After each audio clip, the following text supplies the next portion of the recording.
පර අවස අනුනී වන්නේ දූවි ආදීසු වන්නේ අබිපිරි අපි උපපස් පිළිවන්නේ අතිපි කියලයි අවසන් වන්නේ.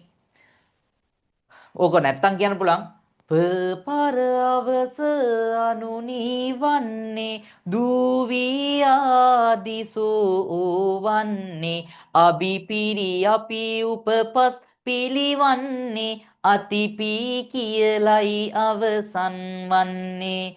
පර අවස අනුනීවන්නේ දූවියා අදිසෝ වන්නේ අබිපිරි අපි උපපස් පිළිවන්නේ අතිපි කියලයි අවසන් වන්නේ. පර අවස අනුනී වන්නේ දෝවි ආදීසෝ වන්නේ අබිපිරි අප උප පස් පිළිවන්නේ අතිපි කියලයි අවසන් වන්නේ.